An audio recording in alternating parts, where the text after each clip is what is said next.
Hi friends, എല്ലാവർക്കും enjoy life മീഡിയയുടെ പുതിയൊരു വീഡിയോയിലേക്ക് സ്വാഗതം. ഇന്ന് ഞാനൊരു മീൻ കറിയുടെ റെസിപ്പി ആയിട്ടാണ് വന്നിട്ടുള്ളത്. നമ്മുടെ വങ്കട മീനാണ് ഞാനിന്ന് ചെയ്യുന്നത്. വങ്കട തിന്നാൽ സങ്കടം തീരുമെന്നാണല്ലോ പറയുന്നത്. അപ്പോൾ നമ്മുടെ കറി ഇന്നൊന്ന് എല്ലാവരും ചെയ്ത് നോക്കുക, സങ്കടം മാറുമെന്ന് അറിയാമല്ലോ. അപ്പോൾ വീഡിയോ ഇഷ്ടപ്പെട്ടാൽ ചാനൽ സബ്സ്ക്രൈബ് ചെയ്യണേ. അപ്പോൾ നമുക്ക് വീഡിയോ കാണാം.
വങ്കട മീനെല്ലാം ഞാൻ ഇത് നല്ല കട്ടിയുള്ള തൊലിയാട്ടോ. അപ്പം നമ്മൾ തൊലി നന്നായിട്ട് ഇളക്കി കളയണം.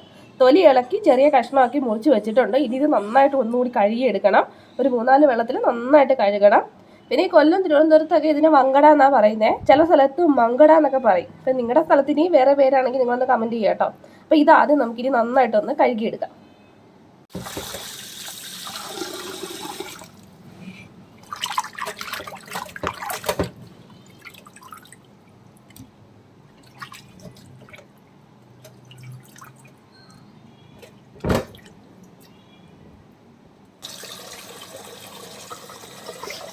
നല്ല കട്ടിയുള്ള തൊലിയാണ് കേട്ടോ. പാടാണ് അതിൻ്റെ തൊലിയൊക്കെ ഒന്ന് ഇളക്കി മാറ്റാനായിട്ട്.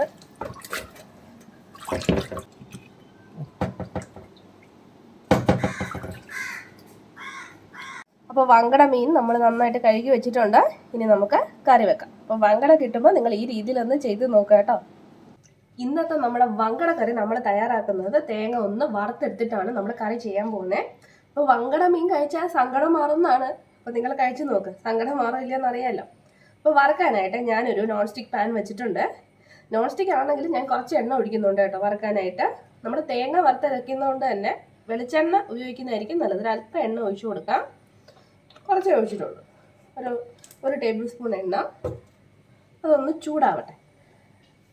എണ്ണ ചൂടാവുമ്പോൾ നമുക്കൊരു ഇച്ചിരി കറിവേപ്പില ഇട്ട് കൊടുക്കാം. ബാക്കി കറിയിൽ ചേർത്ത് കൊടുക്കാം. ഇപ്പം കുറച്ച് കറിവേപ്പില മതി.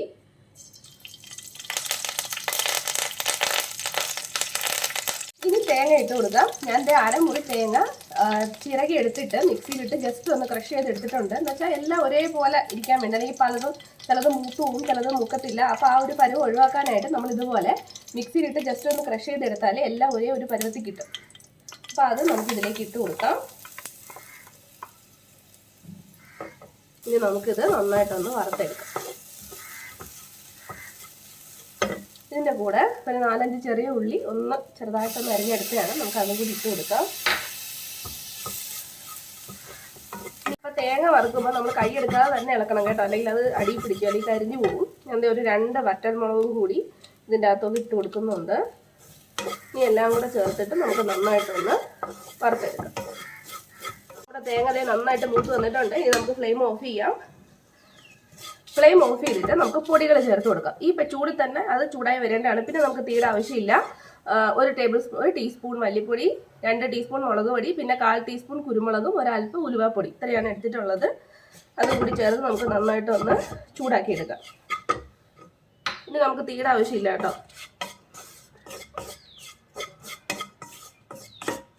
ഈ ഒരു ചൂടിൽ തന്നെ പൊടികളൊക്കെ മൂത്ത് കിട്ടിക്കോളും.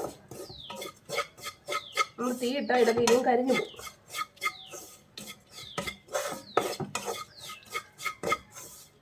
അപ്പോൾ നമ്മളെ പൊടികളൊക്കെ മൂത്ത് നല്ലൊരു മണം വരുന്നുണ്ട്. അപ്പോൾ ഈ ചൂട് തന്നെ കുറച്ച് നേരം ഇരുന്ന് ഇതൊന്ന് തണുക്കണം. ഇത് തണുത്തതിന് ശേഷം നമുക്ക് ബാക്കി ഇനി എന്താണ് ചെയ്യേണ്ടതെന്ന് നോക്കാം.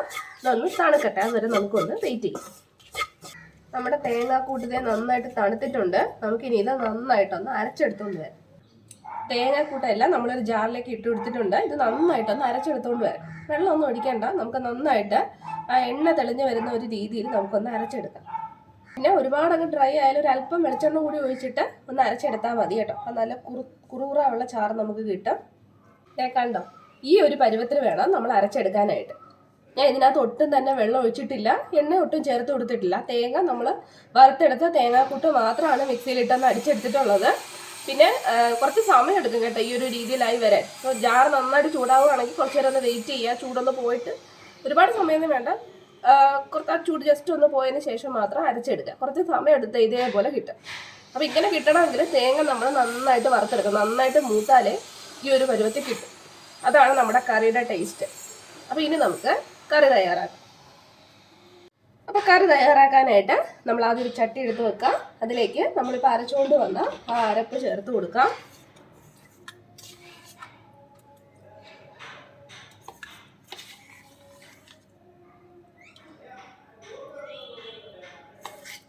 പിന്നെ നമ്മൾ അരച്ച ജാർ തന്നെ കുറച്ച് വെള്ളം കൂടി ഒഴിച്ചിട്ട് നമുക്ക് ആ ഗ്രേവിക്ക് ആവശ്യത്തിനുള്ള വെള്ളം ഒഴിച്ചു കൊടുക്കാം.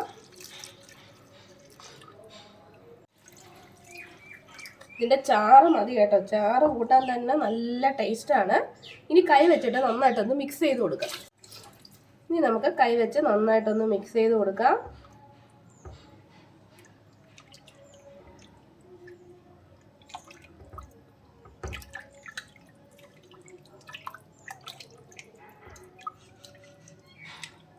നമ്മളിതുവരെ പുളി ചേർത്തിട്ടില്ല കേട്ടോ. പുളി ചേർക്കാൻ പോകുന്ന നമ്മൾ ഇനി ചേർത്താൽ മതി. പുളി വാളംപുളിയാണ് ചേർക്കുന്നത്. നമ്മളിന്ന് കുടംപുളിയല്ല, വാളംപുളി ഇട്ട് തന്നെയാണ് കറി വെക്കുന്നത്. പിന്നെ ഞാൻ ഇതിലേക്ക് ചേർക്കുന്നത് ഒരു 3 പച്ചമുളകും കുറച്ച് ചെറിയ ഉള്ളി. അത് നിങ്ങളുടെ ഇഷ്ടത്തിന് എടുക്കാം കേട്ടോ. ഇങ്ങനെ ഈ കറിക്കകത്ത് കിടക്കുമ്പോൾ ഒരു പ്രത്യേക ടേസ്റ്റാണ്. ഈ ചെറിയ ഉള്ളി ഒന്ന് ഇട്ട് നോക്കുക. കുറച്ച് കൂടുതൽ ചെറിയ ഉള്ളി ഇട്ട് വറുത്തരച്ച കറികൾ ചെയ്യുമ്പോൾ പ്രത്യേക ഒരു ടേസ്റ്റാണ്. നമ്മൾ തേങ്ങ വറുത്തപ്പോൾ കുറച്ച് ഇട്ടിട്ടുണ്ട്, എന്നാലും കറിയുടെ കൂടെ കുറച്ച് കിടക്കട്ടെ. ഇനി ഇതിലേക്ക് നമുക്ക് ആവശ്യത്തിനുള്ള പുളി ചേർത്ത് കൊടുക്കാം. ഞാൻ വാളംപുളി വെള്ളത്തിലിട്ടിട്ട് ഒന്ന് പിഴിഞ്ഞെടുത്തിട്ടുണ്ട്. നല്ല കുറുകിയ പുളിയുടെ ചാറാണ് ഒഴിക്കുന്നത്. ഒരുപാട് വെള്ളമൊന്നും ഒഴിച്ചിട്ടില്ല, നല്ല കുറുകിയ പുളിയുടെ ചാറാണ്. അത് ഒഴിച്ചു കൊടുക്കാം. ഇനി ഉപ്പിട്ട് കൊടുക്കാം. നമുക്ക് ആവശ്യത്തിനുള്ള ഉപ്പിട്ട് കൊടുക്കാം. ഇനി നമുക്ക് തക്കാളി ചേർത്ത് കൊടുക്കാം. ഒന്നുകിൽ ഒരു വലിയ തക്കാളി ചേർക്കാം. ഇത് 2 ചെറിയ തക്കാളി കേട്ടോ. ചെറുതായതുകൊണ്ട് ഞാൻ 2 എടുത്തിട്ടുണ്ട്. എല്ലാം കൂടി ഒന്ന് മിക്സ് ചെയ്ത് കൊടുക്കാം. ഇനി നമുക്ക് സ്റ്റൗ ഓൺ ചെയ്യാം. അപ്പം നമ്മുടെ ഗ്രേവിയൊക്കെ തയ്യാറാക്കി ഇതേ സ്റ്റൗവിൽ വെച്ചിട്ടുണ്ട്. ഇനി ഇത് തിളയ്ക്കണം. തിളച്ചതിന് ശേഷം മാത്രം മീനിട്ട് കൊടുത്താൽ മതി. ജസ്റ്റ് ഒന്ന് തിളച്ചതിന് ശേഷം മീനിട്ട് കൊടുക്കാം. വേറെ മിക്കവാറും സാധനങ്ങളൊക്കെ നമ്മൾ ചേർത്തിട്ടുണ്ട്. ഇനി ഒന്ന് തിളക്കട്ടെ. ഞാൻ ഇതിനകത്ത് ഇഞ്ചി വെളുത്തുള്ളി തുടങ്ങിയ സാധനങ്ങളൊന്നും ഇടുന്നില്ല കേട്ടോ. സാധാരണ നമ്മൾ ഇങ്ങനത്തെ കറിയിൽ നിന്ന് വെക്കുമ്പോൾ ഞാൻ ഇടാറില്ല. നിങ്ങൾക്ക് ഇഷ്ടമുണ്ടെങ്കിൽ വേണമെങ്കിൽ കുറച്ച് ഇഞ്ചിയും വെളുത്തുള്ളിയൊക്കെ അരിഞ്ഞിട്ട് ചേർത്ത് കൊടുക്കാം. നമ്മുടെ കറി ഇതേ തിളച്ച് തുടങ്ങിയിട്ടുണ്ട്. ഇതിനകത്തെ ഈ അവസാനം, അതായത് കറി തിളച്ചൊരു പരുവാകുമ്പോൾ നമ്മളൊരു കുടിക്കയും കൂടി ചേർക്കുന്നുണ്ട്. അതെന്താണെന്ന് അറിയണമെങ്കിൽ നിങ്ങൾ സ്കിപ്പ് ചെയ്യാതെ ഫുള്ള് കാണണം കേട്ടോ. അപ്പോൾ തിളച്ചു. ഇനി ഇതിൻ്റെ സങ്കടം മാറാൻ നമുക്ക് നമ്മുടെ വങ്കട ഇട്ട് കൊടുക്കാം. നമ്മൾ കഴുകി വൃത്തിയാക്കി വെച്ചിട്ടുള്ള വങ്കട. മീൻ കഴുകുമ്പം എപ്പോഴും അതിൻ്റെ ചോരയെല്ലാം നല്ല രീതിയിൽ കഴുകി കളയണം കേട്ടോ. എന്നാലേ ആ മീനിൻ്റെ ഒരു ടേസ്റ്റ് ഉണ്ടാവും, അല്ലെങ്കിൽ ആ മീനിൻ്റെ ഒരു കുത്തലുണ്ടാവും. നല്ല രീതിയിൽ ചോരയൊക്കെ കഴുകി കളഞ്ഞിട്ട് മീൻ എടുക്കാം, ഏത് മീനായാലും. പിന്നെ ഈ തൊലിയൊക്കെ ഉരിക്കുന്ന മീനാണെങ്കിൽ നല്ലോണം കഴുകി എടുത്താൽ മതി. അല്ലാത്ത മീനൊക്കെ ആണെങ്കിൽ നമ്മൾ ഉപ്പിട്ടൊക്കെ ഒന്ന് വിരകി എടുക്കണ്ടേ. നമ്മൾ മീനൊക്കെ ഇട്ട് കൊടുത്തിട്ടുണ്ട്. ഇനി ഇപ്പോഴൊന്നും ഇളക്കണ്ട, അത് അതിനകത്ത് കിടന്നൊന്ന് വെന്ത് വരട്ടെ. നമുക്കിനി ഇത് അടച്ച് വെച്ചിട്ട് മീൻ ഇട്ട് കഴിഞ്ഞാൽ ഫ്ലെയിം മീഡിയം, പിന്നെ 10 മിനിറ്റ് അടച്ച് വെച്ച് വേവിക്കാം. ഇപ്പം തന്നെ നല്ലൊരു വറുത്തരച്ച സ്മെല്ല് എല്ലായിടും ഇങ്ങനെ അടിക്കുന്നുണ്ട്. ഗ്രേവി മതിയായിരുന്നു. നമുക്ക് ആ ചാറ് കൂട്ടി എന്ത് പൊറോട്ടയോ ദോശയോ അപ്പോ ചോറോ എന്ത് വേണമെങ്കിലും കഴിക്കാം.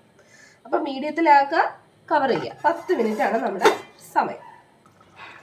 നോക്ക്, നമ്മുടെ കറി കറക്റ്റ് 10 മിനിറ്റ് ആയപ്പോൾ നന്നായിട്ട് കുറുകി എണ്ണയൊക്കെ തെളിഞ്ഞ് വന്നിട്ടുണ്ട്. ഇതാണ് നമ്മുടെ കറക്റ്റ് പരുവെന്ന് പറഞ്ഞാൽ. അപ്പോൾ നമ്മൾ ലാസ്റ്റ് ഒരു പൊടിക്കുകയും ചെയ്യുവാണ്. ഒരു നുള്ള് കായപ്പൊടി, ഒരു നുള്ളേ ചേർക്കാവൂ, അതിൽ കൂടുതൽ ചേർക്കരുത്. ഒരു നുള്ള് കായപ്പൊടി അത് ചേർക്കുക. ഒരു കറിവേപ്പില എടുത്ത് വെക്കുക, അടയ്ക്കുക, തീ ഓഫ് ചെയ്യുക. ഇത്രേ ഉള്ളൂ. നമ്മുടെ സിമ്പിളാണ്. കായപ്പൊടി ഇട്ട ഉടനെ നമ്മൾ മൂടി വെക്കുക. ആ ഒരു മണമൊക്കെ അതിനകത്തോട്ട് ഒന്ന് ഇറങ്ങാനായിട്ട് ചെയ്യുക. കിഡിലും ടേസ്റ്റ് ആയിരിക്കും. ഒരു 10 മിനിറ്റ് കഴിഞ്ഞിട്ട് ഒന്ന് തുറന്നു നോക്കിയാൽ മതി. അപ്പോൾ ഇത്രേ ഉള്ളൂ നമ്മുടെ മീൻകറി. എല്ലാവരും ചെയ്തു നോക്കുക. ഇന്നത്തെ വീഡിയോ എല്ലാവർക്കും ഇഷ്ടപ്പെട്ട് കാണുമെന്ന് വിശ്വസിക്കുന്നു. നിങ്ങളൊന്ന് ചെയ്ത് നോക്കിയിട്ട് നിങ്ങളുടെ അഭിപ്രായങ്ങൾ അറിയിക്കുക. വീഡിയോ ഇഷ്ടപ്പെട്ടെങ്കിൽ ചാനൽ സബ്സ്ക്രൈബ് ചെയ്യുക. പുതിയൊരു വീഡിയോയിൽ നമുക്ക് വീണ്ടും കാണാം. അതുവരെ ബൈ ബൈ.